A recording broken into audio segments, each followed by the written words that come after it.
श्री कृष्ण कहते हैं, समय कभी नहीं रुकता।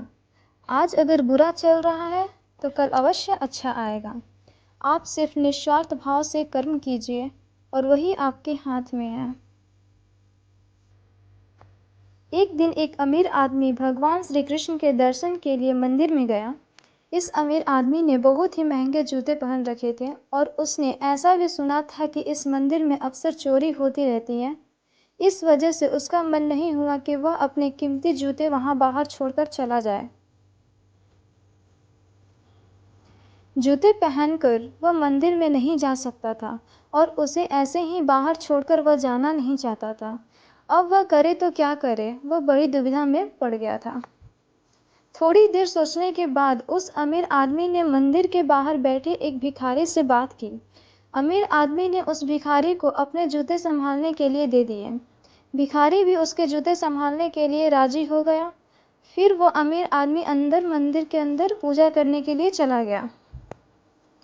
वो अमीर आदमी मन ही मन भगवान से फरियाद करते हुए बोला कि आपने सब लोगों को एक समान क्यों नहीं बनाया? आपने सभी को एक जैसी सुविधा क्यों नहीं दी? फिर उसने मन ही मन तय किया कि यहाँ से वापस जाते समय वह उस भिखारी को 500 रुपये देकर जाएगा। पूजा खत्म होने के बाद जब अमीर आदमी बाहर आया तो न उसे अपने जूते दिखे न ही उसे वो भिखारी दिखा। उस अमीर आदमी को लगा कि भिखारी किसी काम से कहीं बाहर गया होगा, इसलिए थोड़ी देर तक उसने वहीं खड़े रहकर भिखारी का इंतजार किया। काफी देर तक इंतजार करने के बाद भी जब भिखारी वापस नहीं आया तो उस अमीर आदमी को पता चल गया कि भिखारी उसे ठग के चला गया है। दुखी होकर अमीर आदमी नंगे पैर ही अपने घर की तरफ चल पड़ा।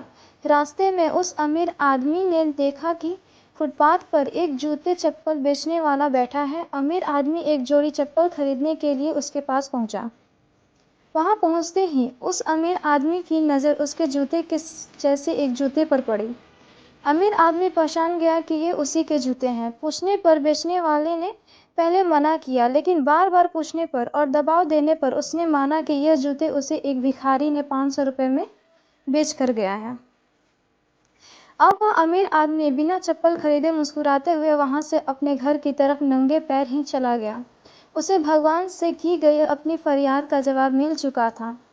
उसे समझ में आ गया था कि जब तक लोगों के कर्म एक जैसे नहीं होते तब तक सब एक समान नहीं हो सकते। भगवान ने उस भिखारी के तकदीर में 500 रुपये लिखे ही थे, लेकिन कैसे कर्म करके उन्हें लेना है यह उस भिखारी के हाथ में था। अगर वह चोरी ना भी करता फिर भी उसे 500 रुपये मिलने वाले थे। शायद उसके ऐसे ही बुरे कर्मों की वजह से आज वह एक भिखारी था। आई होप कि आप सभी को ये मेरी जानकारी बहुत अच्छी लगी होगी। आप लोग वीडियो को लाइक करें और चैनल को सब्सक्राइब करें। जय श्रीमन नारायण।